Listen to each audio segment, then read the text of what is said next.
Um episódio sobre saúde. O mês de dezembro é considerado o mês da luta contra a AIDS, HIV e outras infecções sexualmente transmissíveis. Isso desde 2017, quando foi criada uma lei justamente para promover a campanha Dezembro Vermelho. Começo falando sobre o vermelho, que um dos entrevistados já trouxe até na cor.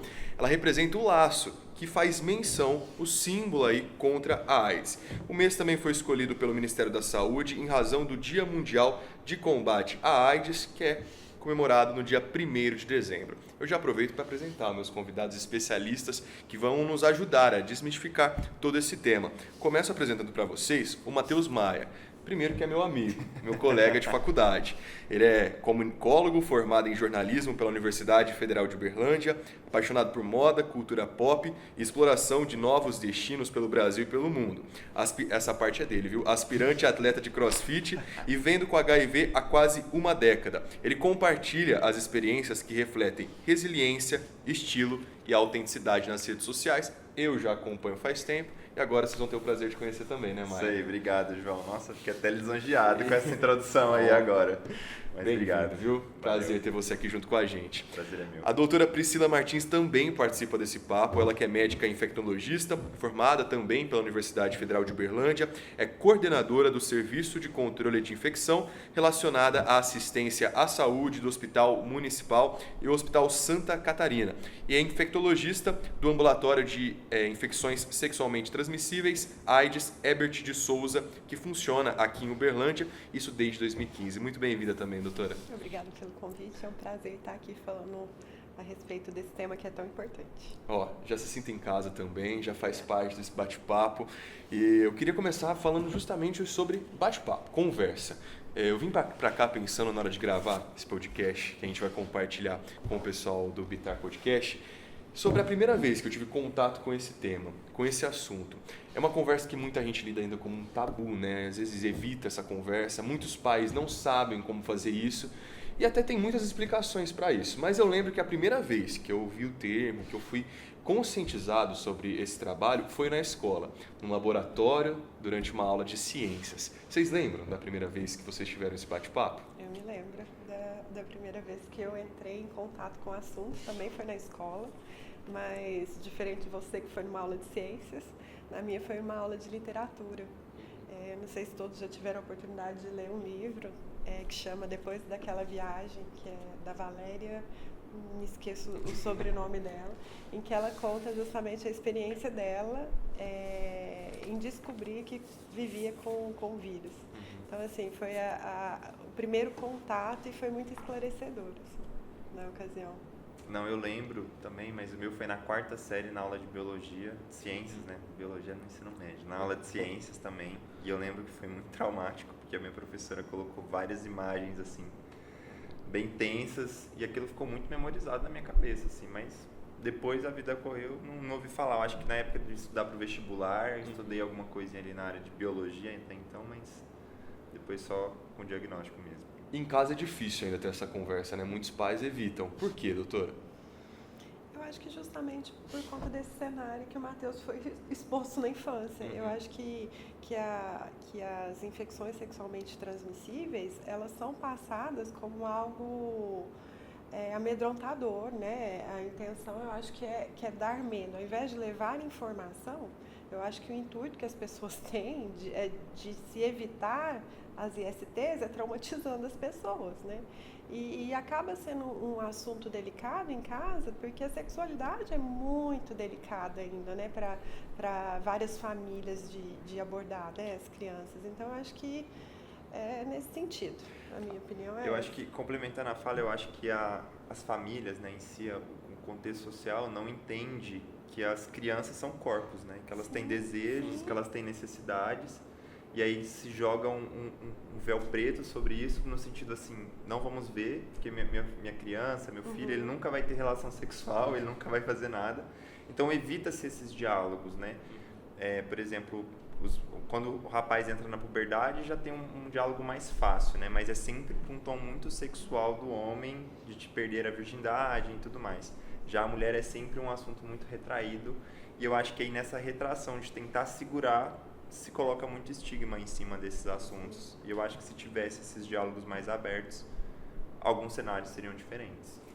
Já prestei atenção em 2 termos importantes para essa conversa: diálogo e informação. A gente tem aqui um jornalista, comunicólogo, e hoje ele é embaixador nesse tema. Ele leva para as redes sociais, como a gente já adiantou, um pouquinho da vivência, da experiência e também sobre todos esses assuntos.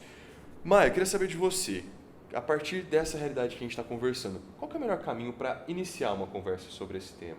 Principalmente para quem? Para os pais e também para quem está nos acompanhando, às vezes tem alguma dúvida, às vezes pode ser que seja nesse podcast que esteja aprofundando pela primeira vez esse tema, porque já ouviu falar no jornal, já viu alguma coisa na rede social, mas nunca teve essa oportunidade de uma conversa clara, aberta aqui sobre esse tema. Então, como começar uma conversa sobre isso? Eu acho que é muito importante ter um diálogo aberto dentro de casa. Assim, eu não tive, e eu prometi para mim mesmo que quando eu construir a minha família, eu quero ter esses diálogos abertos. Assim. Eu acho que a gente não precisa recorrer a fantasias hoje. Hoje você tem aí literaturas infantis que explicam muito bem esses processos da sexualidade, de como é que ela acontece, de como é que uma criança vem, que ela não vem de uma cegonha, que ela não vai ser surpreendida. Porque, assim, um detalhe importante, nessa minha trajetória profissional, eu morei um tempo na Amazônia, então eu acompanhei algumas realidades de lá. Lá, muitas crianças que são violentadas, quando elas descobrem que estão grávidas, elas se questionam por que a cegonha não foi.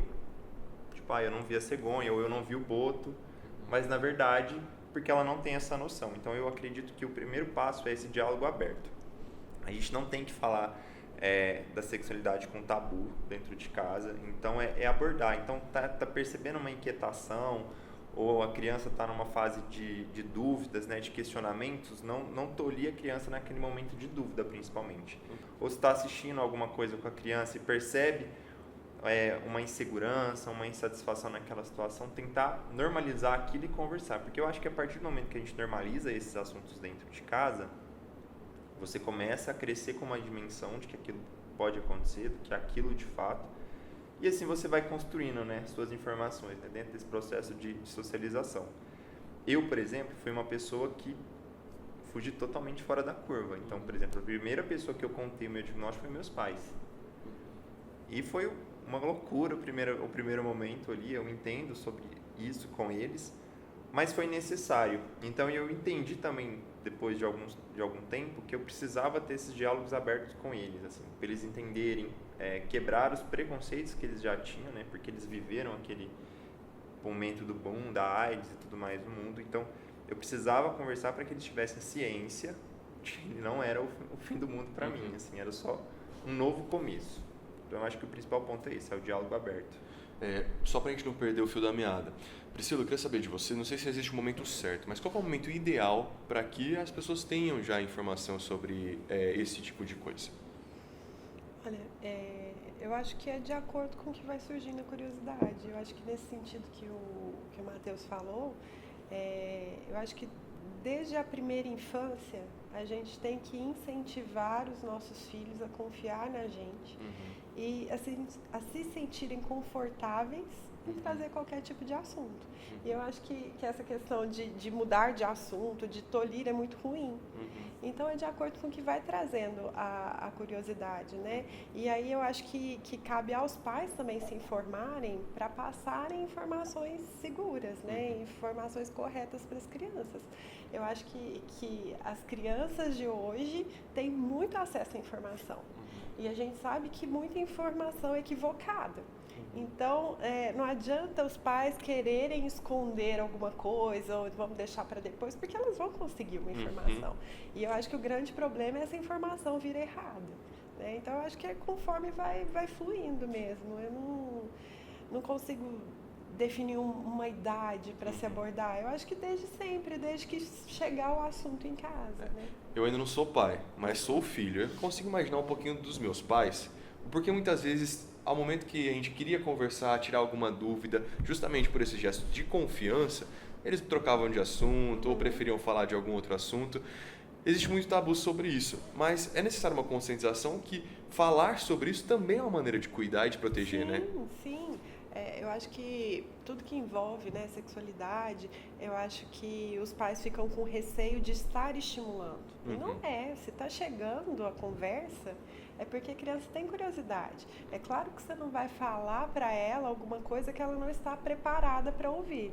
Então, acho que você tem que sondar até que ponto que a criança está entendendo daquilo que ela quer e levar a informação, né? Para que ela vá construindo, consolidando informações que vão protegê-la futuramente. E eu acho que tem uma coisa muito interessante também de pensar que, assim, o adolescente ali, a criança que está nessa fase de transição para a puberdade, o curioso, o que não é apresentado é muito interessante para ele. Então, a partir do momento que você tem diálogos abertos dentro de casa, você mostra que aquilo ali não é isso tudo, que não é um tabu, então a curiosidade acaba. Então, meio que acaba a graça de querer fazer alguma coisa, de querer fazer uma experimentação. Porque se você chega lá e fala, um colega fala, nossa, é isso, aí você fica instigado a querer saber. Agora, se a pessoa fala e você fala, não, mas é só isso. Tá tudo bem, então aquilo vai, é igual a doutora falou, então isso vai também conscientizar, né? Esse cuidado, esse diálogo vai fazer com que a criança tenha consciência de que não é tudo e que ela não precisa necessariamente experimentar para saber o que é. É muito legal vocês falarem disso, porque muitas vezes essa fonte de confiança e de informação pode estar em casa, muito mais perto, e não só os pais, irmãos, irmãs mais velhas que podem já trocar essa informação, às vezes até com uma maneira mais próxima, né, dentro de casa. Então é uma dica muito interessante para você que está nos acompanhando. Se for alguma dúvida, vai voltando no podcast, mas também pesquise mais, né? Os pais também precisam, acho que às vezes, ir lá dar uma pesquisada, utilizar a tecnologia, essa ferramenta que a gente tem hoje, para poder falar sobre isso com o pessoal. Olha só o dado que a gente traz agora. Estima-se que atualmente 1 milhão de pessoas vivam com HIV no Brasil, segundo o último dado divulgado pelo Ministério da Saúde em 2023. Desse total, 650 mil são do sexo masculino, 350 mil do sexo feminino. O número mostra que é uma coisa presente no cotidiano. E Maia, você falou um pouquinho sobre quando você recebeu o diagnóstico e conversou com seus pais. Você falou que não era o fim do mundo. Quando você foi rápido para você entender isso? Não, com certeza não. Eu acho que assim, o diagnóstico ele não é fácil, principalmente quando você não tem nenhuma informação, que era o meu caso. Igual eu falei, eu tive contato com o assunto HIV e AIDS ali na educação infantil, um pouco no ensino médio, mas nunca me aprofundei sobre o assunto, então não tinha informações. Eu sou um fã muito grande de Cazuza, então, tipo assim, eu acompanhei documentário, li livros. Então, quando eu recebi o diagnóstico, me veio à tona, assim, os versos dos livros, dos filmes, aquela capa da Veja que a gente já viu aí. Então, eu entrei em pânico. E eu pensei, cara, é isso, agora é o fim da minha vida. Eu tinha recém feito 18 anos, tinha entrado na minha primeira graduação. Então, eu falei, cara, acabou pra mim aqui. Então ali eu fiquei, acho que a gente fala que é um luto, né? Acaba que você está vivendo um luto ali por essa trajetória projetada que parece que ela se acaba naquele momento do diagnóstico. Então eu vivi um luto ali de uns 6 meses, mas eu queria saber mais. Eu não admitia que esse fosse o fim. E apesar das pessoas, os médicos falarem, olha, não é o fim, mas eu precisava ter essa certeza e não só as pessoas me falarem isso. Então eu comecei a buscar informação. Então, ler livros, artigo científico, procurar médicos, influencers na internet, que naquela época não tinham tantos. Conversei com alguns, fui para São Paulo participar de algumas reuniões para entender de fato. E eu falei, cara, agora eu já sei que não é o meu fim, é só um diagnóstico ali, um detalhe dentro da minha vivência. E eu fiquei com essas informações para mim por muito tempo, só que chegou um ponto, e aí depois mais para frente a gente pode se aprofundar nas questões das relações, que eu entendi assim, cara, eu quero que outras pessoas tenham essas informações. Então foi quando em 2020, no dia 1º de dezembro de 2020, eu expus o meu diagnóstico publicamente na internet. Porque eu queria que as pessoas vissem uma cara para o HIV diferente daquela do Cazuza, diferente daquelas que os jornais apresentam, enfim. Eu falei, eu quero ser uma referência, de alguma forma ou de outra. Então, tá aqui o vídeo, as pessoas podem ver, e se alguém quiser um acolhimento, uma conversa, uma dúvida, é só me chamar e a gente bate esse papo.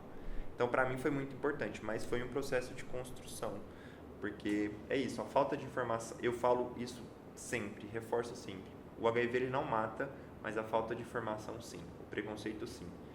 Então, talvez se eu não tivesse tido essa necessidade, né, de buscar mais informações, talvez eu não estaria morto pelo diagnóstico, mas estaria morto pela pressão social ou pela própria pressão que eu estaria fazendo sobre mim. Acho que o relato do Matheus acaba sendo repercutindo e replicado em outras ocasiões, né, Priscila? Sim, sim. Acho que todo diagnóstico que a gente dá, eu acho que a insegurança é justamente essa que o Matheus trouxe, por falta de informação. E a gente sempre tenta abordar esse ponto de que, olha, não vai mudar a sua vida. É claro que você vai ter que se tratar, ter que tomar o remédio, mas os seus sonhos vão continuar, o seu trabalho, os seus amigos, mas é difícil acreditar nisso. Sim. Né? Então, assim, eu acho que a pessoa acredita nisso quando ela começa a buscar outras informações e quando ela vai vivendo isso. Então, vai vivendo 6 meses, poxa, realmente não mudou, vai vivendo um ano, vai vendo que o estado de saúde dela continua tão bom e até muitas vezes melhor do que antes. Então, é assim que as coisas vão se transformando, né? Mas realmente não é um diagnóstico fácil, né?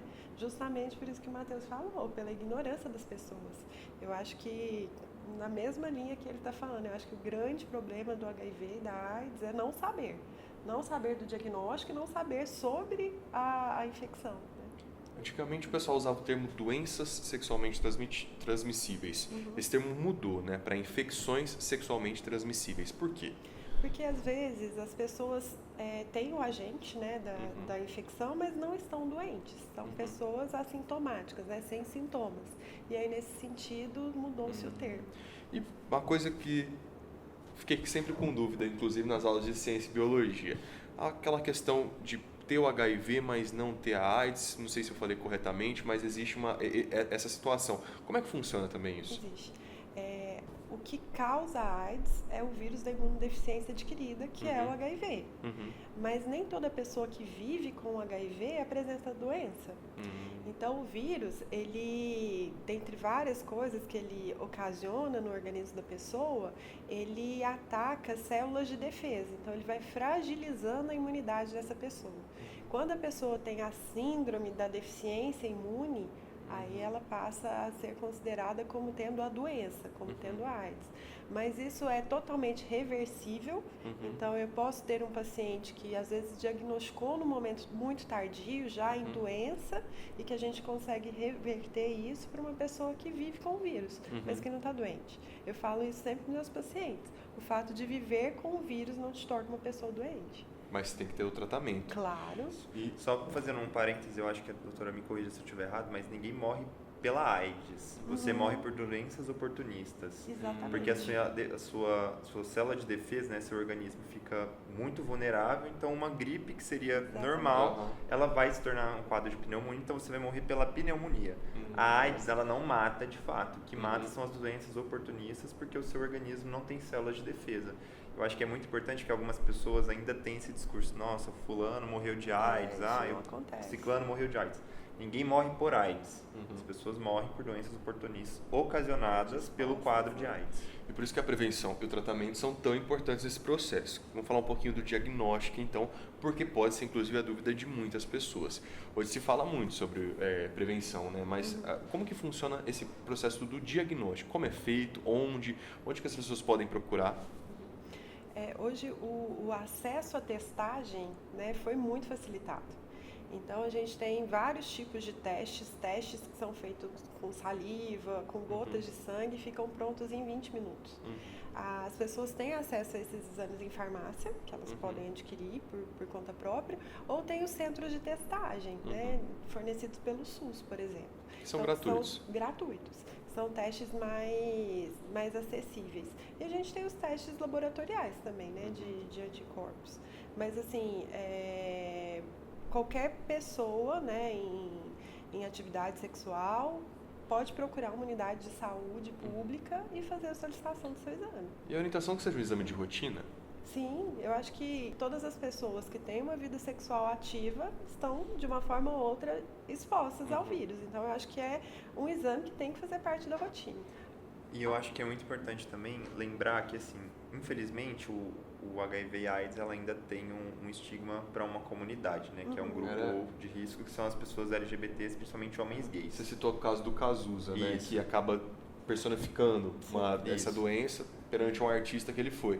Hoje, até eu ia falar isso com a Priscila, essa questão da comunidade já é bem diferente. Acho que todos, né, precisam fazer o teste. Exatamente. Sim. E aí, sobre a questão do exame de rotina, você, em alguns estudos que eu acompanho, por exemplo, alguns médicos, sem ser os infectologistas, mas médicos, por exemplo, clínicos gerais, quando eles se deparam com um homem, uma mulher heterossexual, por exemplo, eles não veem a necessidade de pedir o exame de HIV no exame de rotina. Porque eles acreditam que ele não existe um comportamento de risco. Enquanto para pessoas, homens gays principalmente, sempre solicitam esse exame. E é muito importante isso, assim, que se você vai fazer um exame de rotina, você peça que inclua esse exame. O que acontece muito aqui em Uberlândia, né, na RNP, a gente recebe muito diagnóstico de mulheres casadas há muitos anos que descobrem no leito de morte do marido que ela está com HIV ou já está em estado de AIDS. Porque ela entendia que ela estava num relacionamento heterossexual, onde existia uma fidelidade, então não tinha por que ela se testar. Mas, infelizmente, a gente sabe que não é assim. Então, até o uso de preservativo, ele não tem que vir como uma demonstração de dúvida ou de fidelidade. Ele tem que ser utilizado sim. Mas não pelo outro, mas sim por você, por segurança a você. É muito importante isso. Eu falo sempre com os meus pacientes, e no consultório a gente vê muito isso, né? O vírus, é claro, ele não está relacionado mais a um grupo de risco. Ele está relacionado muitas vezes a comportamentos de risco. E aí, independente da opção, da orientação dessa pessoa. E eu falo sempre com meus pacientes, a gente sabe o que a gente faz. O que o nosso parceiro faz, a gente espera, mas não tem como ter certeza. Então, a gente tem que se testar sim, tem que escolher métodos de prevenção, independente se a gente está num relacionamento hétero ou no afetivo, ou no relacionamento casual, ou no relacionamento fixo. A gente não pode controlar tudo no relacionamento, mas a gente pode controlar as nossas ações, né? O nosso cuidado. Vocês falaram da maneira de prevenir também, né? Eu imagino que não seja só camisinha a única maneira de prevenir essas infecções sexualmente transmissíveis. Então, hoje, quais são as opções? Que é importante que as pessoas estejam cientes disso também. O preservativo ainda é um método muito importante, que a gente, mesmo utilizando outras formas de prevenção, a gente não deve deixar de lado, porque o preservativo, além da prevenção do HIV, ele vai proteger de outras ISTs. Então, é um método efetivo, bastante utilizado, antigo, que a gente não pode deixar de desuso. E tem a versão tanto masculina quanto feminina, né? Sim, então assim, não tem desculpa. E a acessibilidade a esse método também é muito fácil, né? Então, todas as unidades de saúde têm disponível para a pessoa fazer a retirada gratuitamente, principalmente no centro de testagem. Agora, a gente tem outras formas de prevenção também. A gente tem a profilaxia pré-exposição, em que a pessoa faz o uso do antirretroviral, né? Que são as medicações usadas para tratamento do vírus, mas de uma forma preventiva. Então, ela vai fazer o uso diário dessa medicação para não se infectar com o vírus caso tenha algum tipo de exposição. Então, essa é a PrEP. E a gente também tem a profilaxia pós-exposição. Então, se uma pessoa teve uma exposição de risco, seja ela sexual ou em algum acidente com material biológico, ela pode fazer dentro das próximas 72 horas uma profilaxia também com o uso de medicação. Mas o ideal mesmo é que esses cuidados sejam diários, né? E na rotina de cada uma dessas pessoas, e isso é importante dizer também. Agora a gente falou sobre um pouquinho as maneiras de prevenir, sobre o diagnóstico que é importantíssimo, né? E aí eu fiquei ainda com uma dúvida sobre o que vocês estavam falando, né? Existia sobre esse estigma de que uma comunidade estava mais suscetível a isso. Hoje o perfil das pessoas, como a gente viu nesse número, não tem um perfil, um padrão. Pelo contrário, são perfis diferentes de relacionamento, né? Sim. A gente vê que ainda tem uma predominância de diagnóstico em homens, né? Mas as mulheres não estão ficando muito atrás. Então, assim, o HIV não vai escolher uma pessoa, um grupo específico. Eu acho que qualquer pessoa que tem uma vida sexual ativa está suscetível à infecção. Então, todo mundo tem que se proteger. Eu acho que a gente tem ainda... Eu não vou falar homossexuais, mas homens que fazem sexo com homens, com outros homens, uma prevalência maior, mas também pela historicidade do diagnóstico. Então, você tem ali, num primeiro momento lá com o início, com o boom, é uma comunidade que foi muito marginalizada, né, que era a comunidade gay, dos homens gays principalmente. Então, acabou que aquela comunidade, ela não recebeu muito tratamento, ela não recebeu muito acolhimento. Se você vai pegar aí nos estudos e tudo mais, você vai entender que a sociedade, de uma forma geral, vai começar a olhar para esse vírus não como um combate divino, que eles chamaram de peste gay no começo, mas não como um combate divino a partir do momento que famílias, né, heterossexuais começaram a ser atingidas pelo vírus. Mas nesse decorrer do tempo, infelizmente, os homens que fazem sexo com homens foram os mais atingidos por esses dados. E um outro diagnóstico também, um outro ponto é o seguinte: as mulheres não são incentivadas a testarem, como eu trouxe aqui.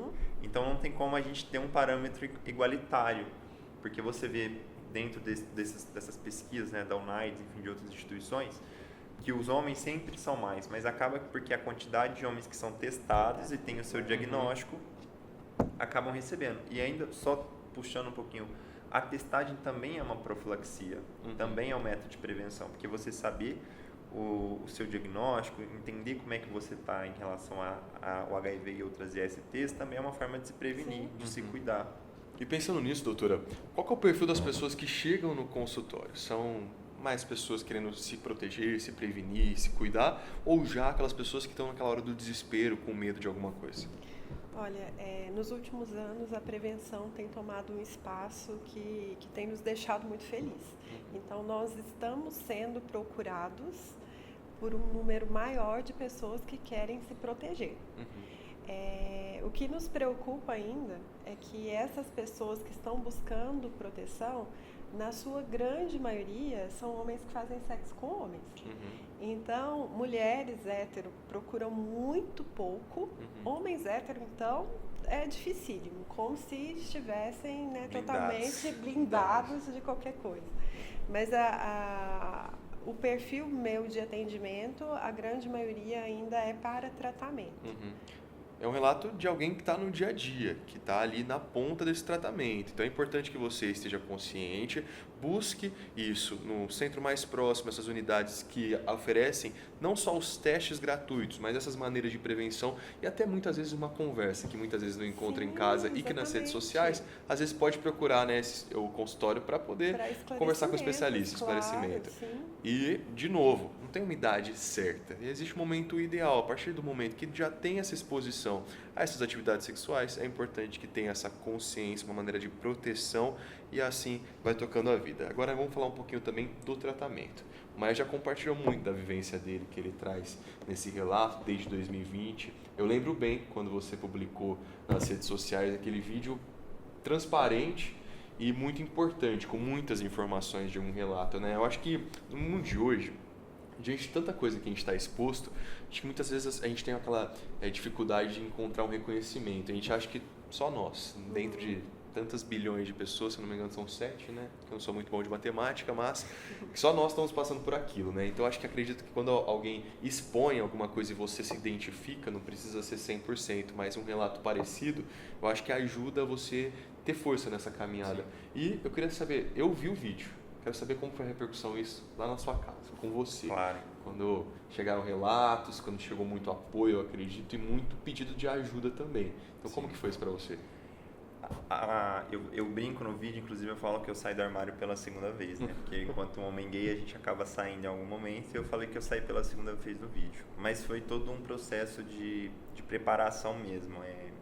Eu, igual eu sempre falo também, eu tenho uma rede de apoio muito grande e um grande privilégio, assim, de ter pais e uma família que me acolhe muito bem, que lidou sempre muito bem com esse diagnóstico desde o primeiro momento. Amigos também que me apoiaram muito.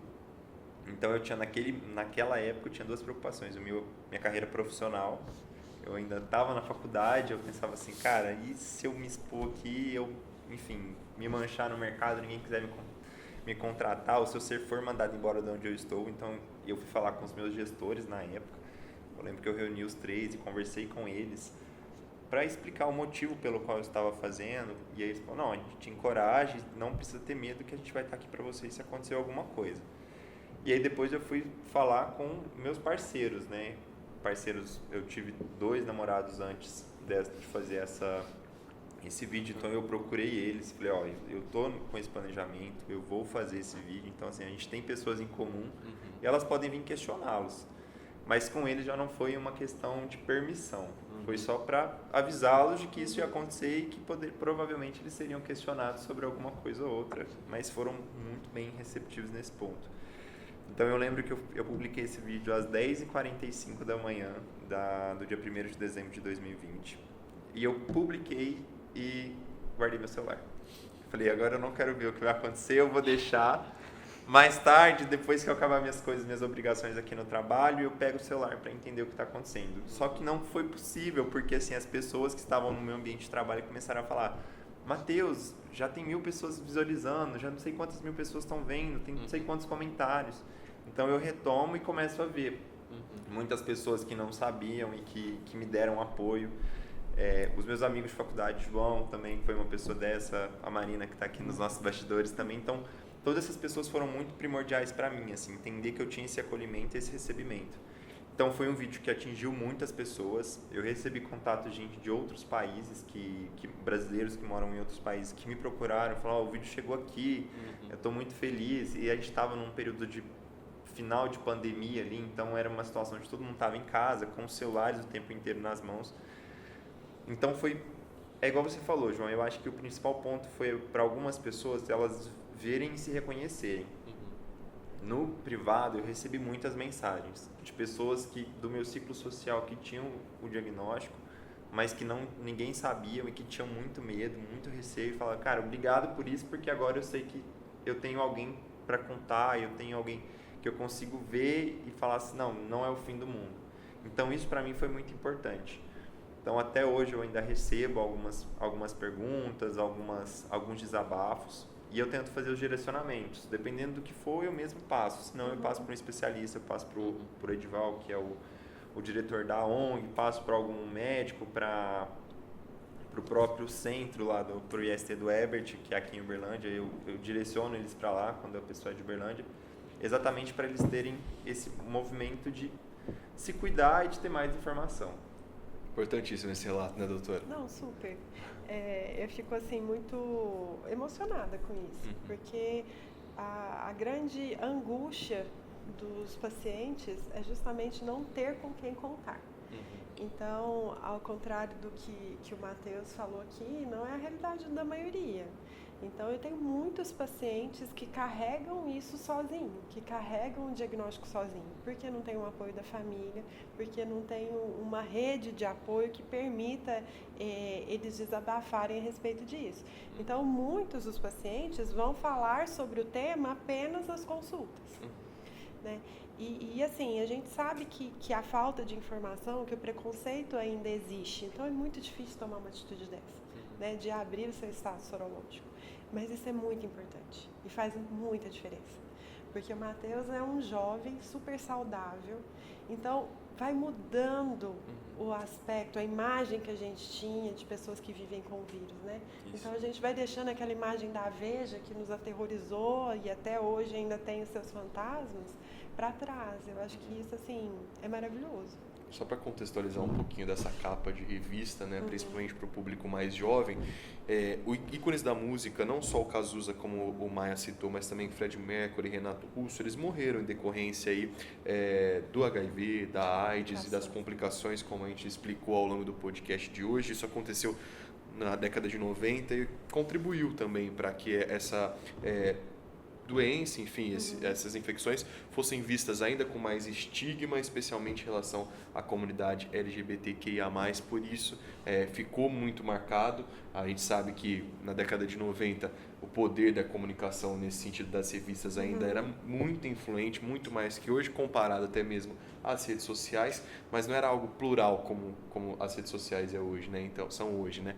Mas principalmente aquela visão, aquela única visão acabou se tornando e pluralizando, quase que não sai, mas que bom que a gente tem esses relatos plurais hoje dessas pessoas. E olha uma outra informação, segundo o Programa das Nações Unidas, 64% das pessoas que têm HIV ou AIDS já sofreram alguma forma de discriminação. 46% ouviram comentários negativos no ambiente social, 41% foram recriminados pela própria família. Um quarto das pessoas sofreu assédio verbal e quase 20% até mesmo perderam o emprego ou a fonte de renda que tinham desde que veio o diagnóstico.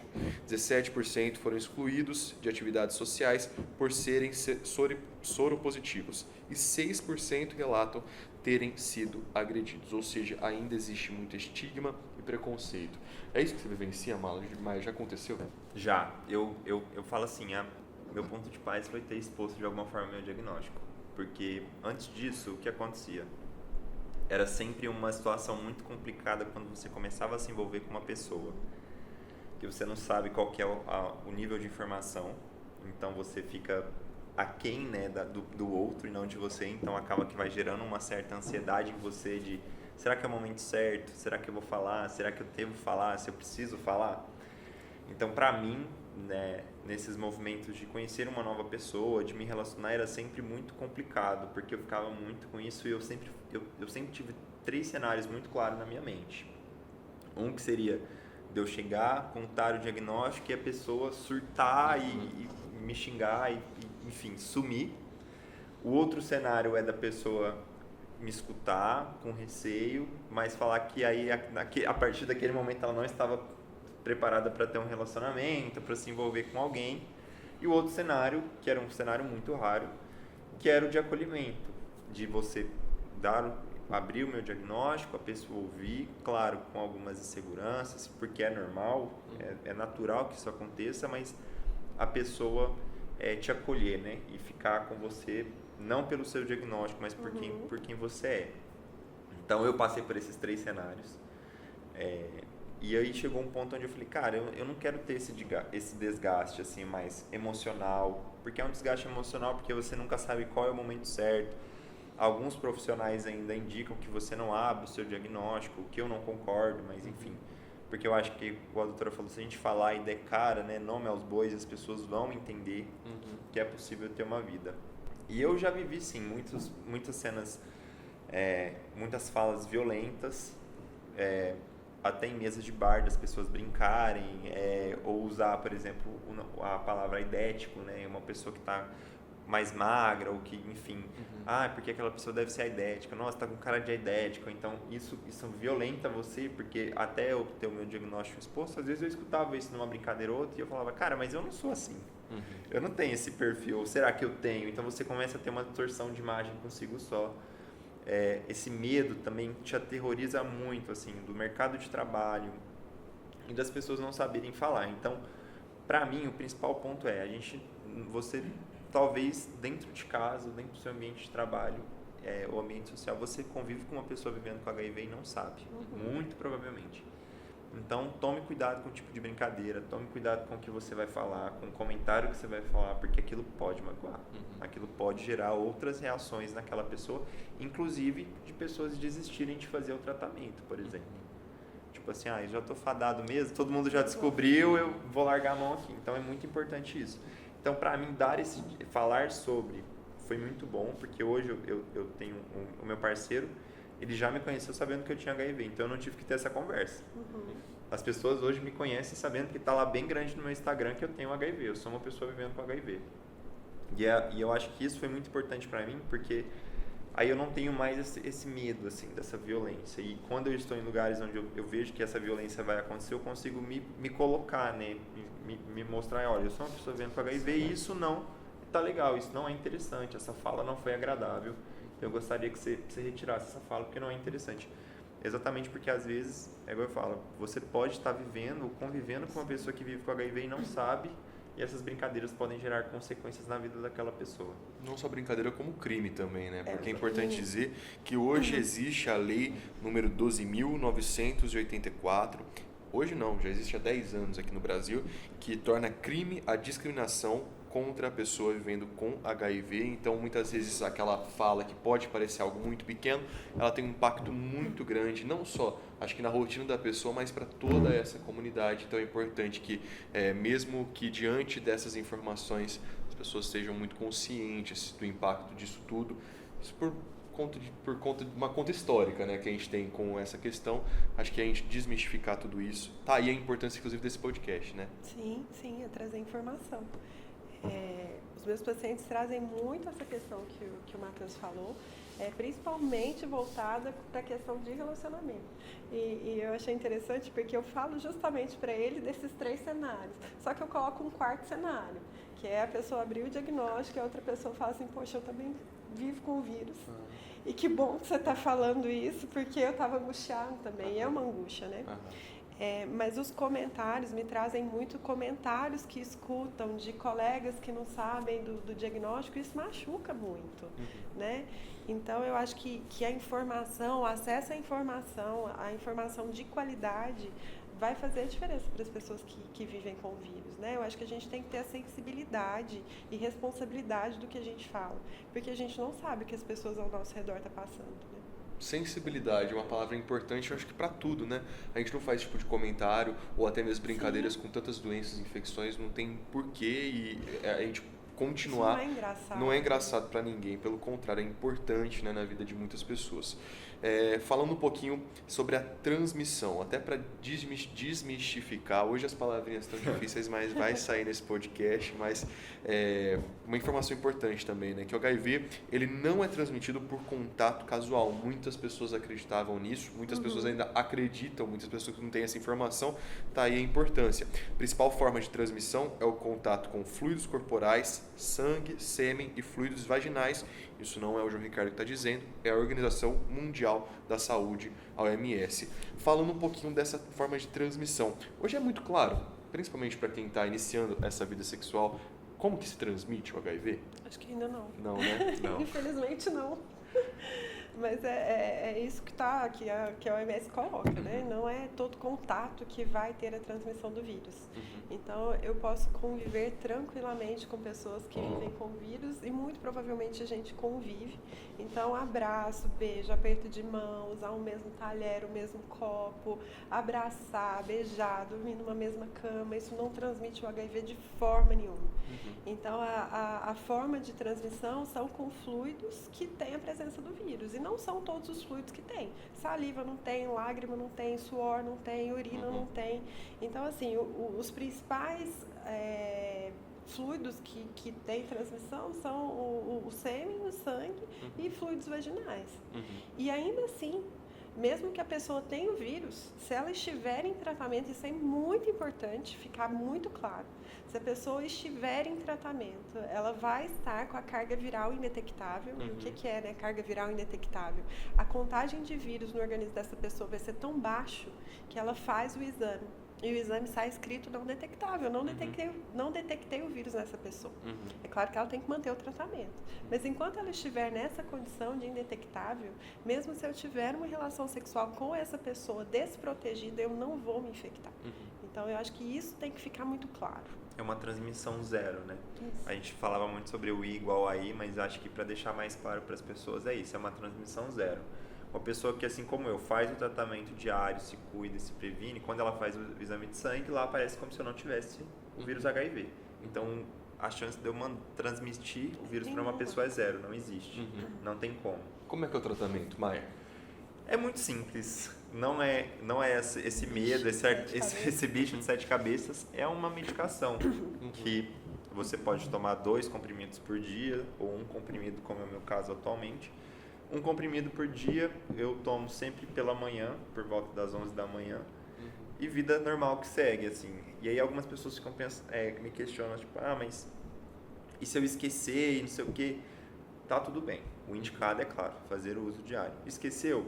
Dependendo do horário, toma, se não, deixa para o próximo dia para tomar, mas não precisa se preocupar. O tratamento, ele é contínuo, né? Mas não interfere em nada, assim. Claro, e hoje, é importante dizer, a medicina, a ciência, ela evoluiu bastante, então as medicações hoje não fazem tanto... Muito mais segura. Exato, não tem tanto efeito colateral. Eu peguei um remedinho mais pesado no passado, ali há 10 anos atrás, mas que logo eu tive acesso a uma tecnologia melhor, enfim, que me garante isso.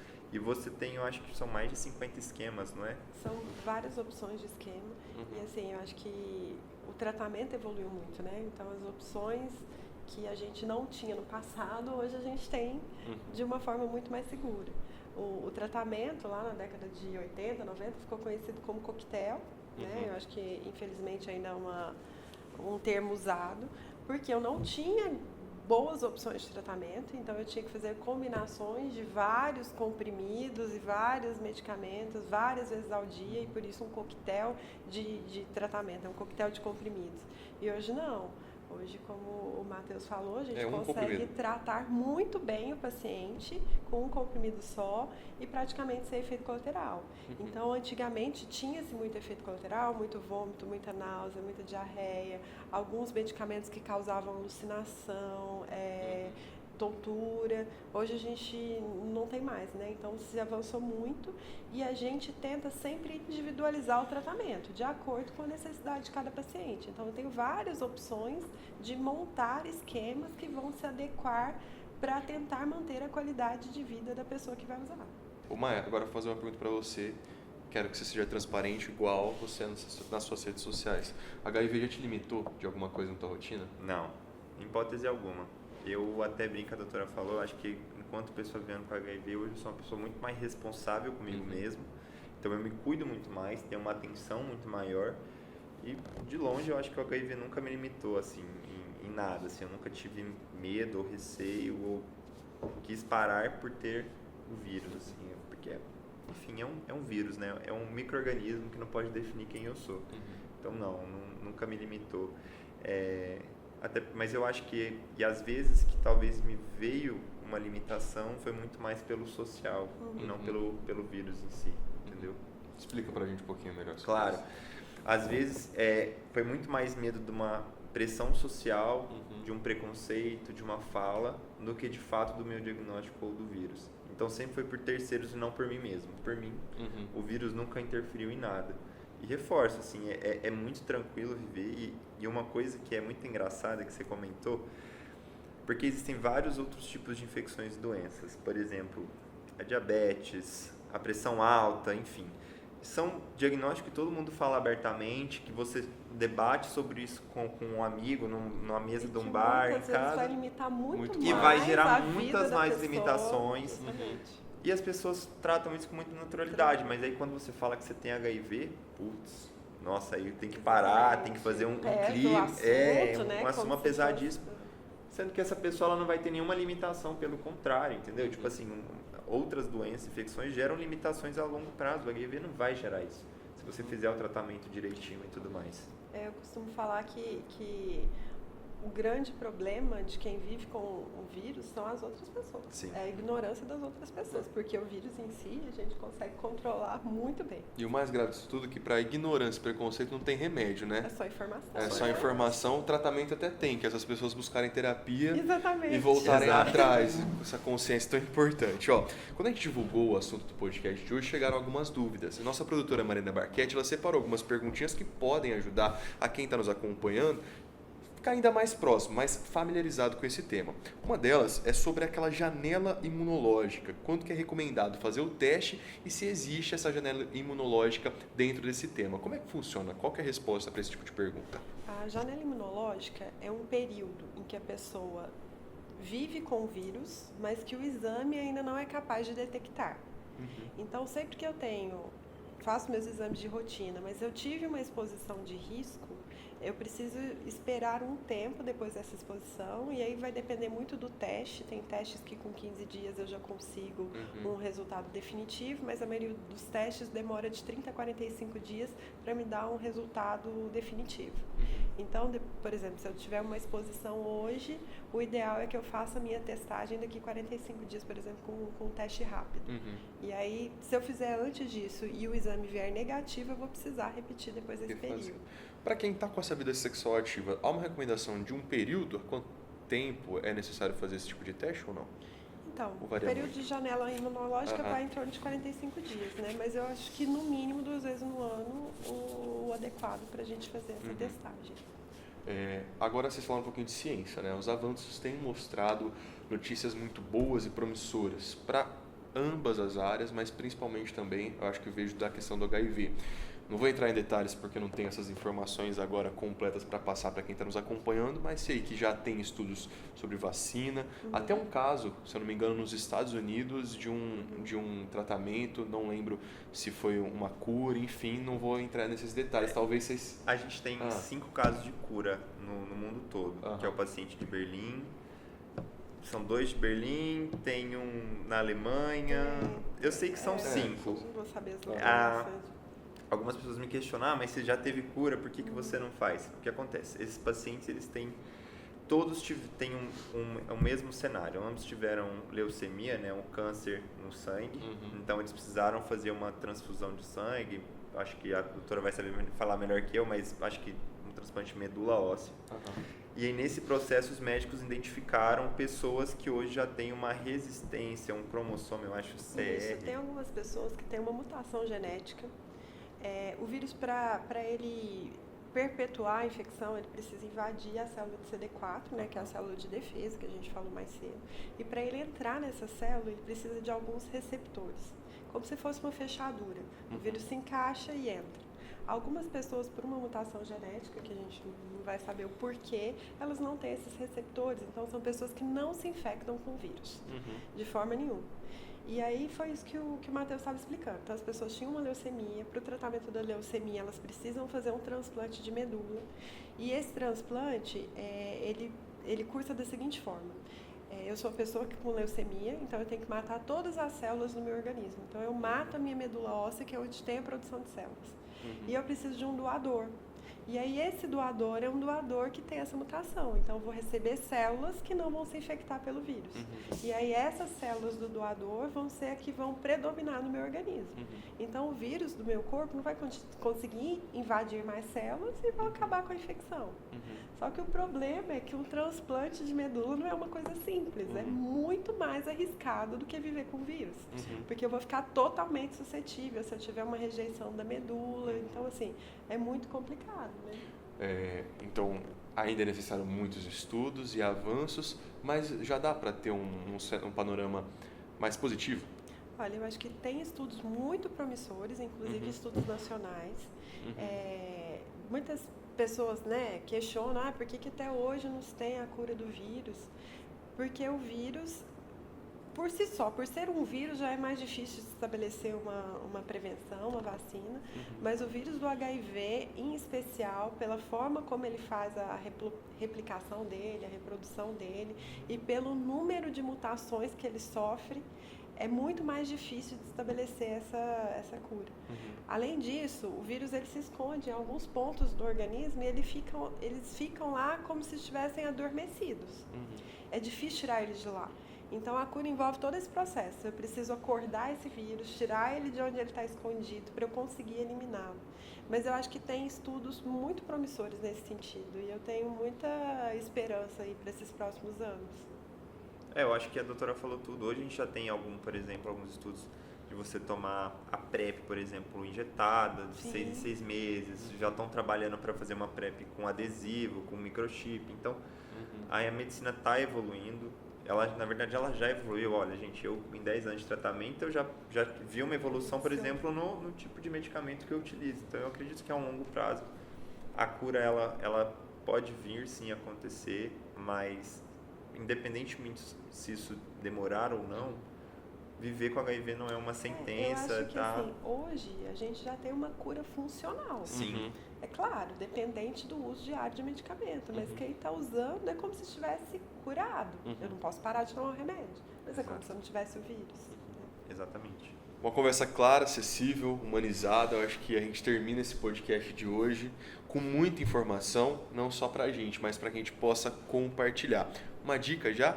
Manda o link desse podcast para as pessoas que estão aí no seu cotidiano, para papais responsáveis, mamães aí, enfim, colegas de trabalho, para que as pessoas tenham essas informações que são tão importantes para prevenir, para tratar, para cuidar de quem a gente tanto gosta.